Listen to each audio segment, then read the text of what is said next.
Hello, welcome to the next edition of Business Accelerators. I'm Jackson Hewitt, editor of Business Spectator, filling in for Alan Kohler. The business we have this month is Build Pro, which provides building materials to builders in the Bendigo area. I'm joined today by Wilhelm Harnisch, who's the CEO of Master Builders Australia. Wilhelm, how is the sector going? Look, it's a mixed bag. If you're looking at WA, certainly they're enjoying the mining boom. Similarly, in New South Wales, there's a resurgence there, and also the Northern Territory. So they're the sort of three shining states. Queensland is poised to be on a recovery. It got particularly hard hit by the GFC, but I suppose that the poor performing states would have to be South Australia and Tasmania. So it's a mixed bag. I think Melbourne or Victoria is sort of flatlining a bit, and so Victoria is sort of the middle of the road in terms of where it's at in terms of the housing sector at the moment. But we have seen rates driving prices in the real estate market. Is that not filtering through to new home construction? Certainly not. When you look at the statistics, the rate cuts since last year have taken a long time to take hold.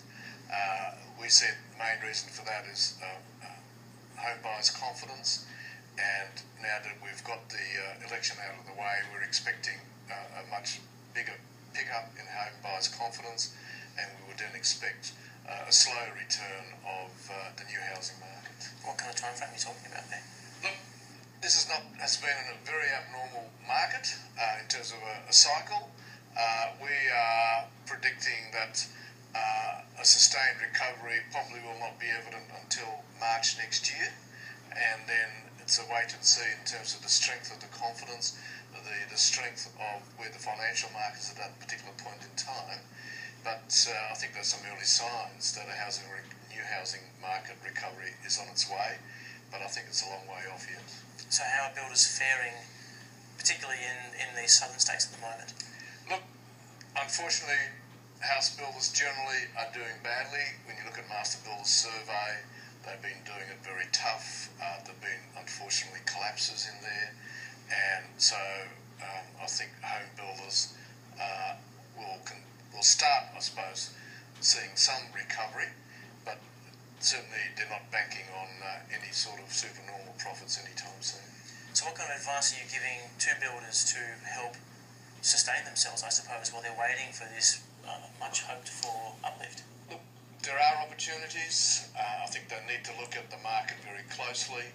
I think they need to look at the demographics. I think they need to understand what baby boomers are wanting. I think they need to know what Gen Y are wanting. But I think there's great opportunity in the renovations market. Australia's housing stock is ageing, and in terms of quite significantly. So there's a huge potential to do renovations. Now we have a new government. What do you want to see from them?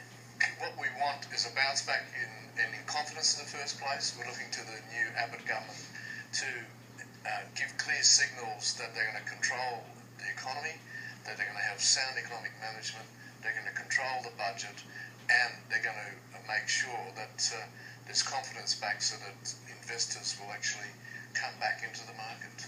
Now, the direct policies that you're keen for them to implement?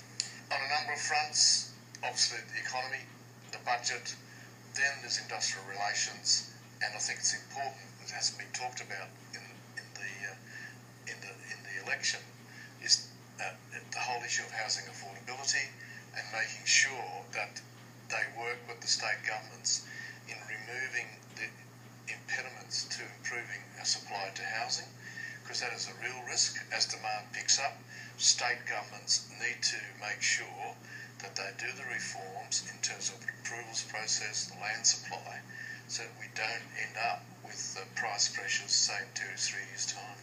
And what about this idea to increase the wages for apprentices? What impact would that have on your members? That is devastating. That certainly would have to be an own goal by the unions. They made much of the fact that they want to attract more apprentices, but they forgot about the demand side.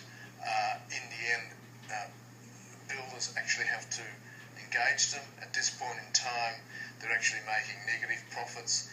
And what's been happening, unfortunately, if you look at the official statistics, there's been massive layoffs of apprentices, and we don't see this as a positive, and we are very worried that our future labour force is going to be a generation missing. Now that's a Fair Work ruling, the Fair Work Australia ruling, as far as I understand. But then the question is, what will the coalition government do about that? Would you expect them to step in? Look, that was an independent decision of the tribunal. There's not much the coalition can do, but what we'll be looking to is the coalition then needs to allow other reforms to the Fair Work Act so that we can actually lift productivity to overcome these silly decisions and very costly decisions where, you know, we are depriving young Australians from a very rewarding career. Wilhelm Harnisch, thank you very much. Thank you.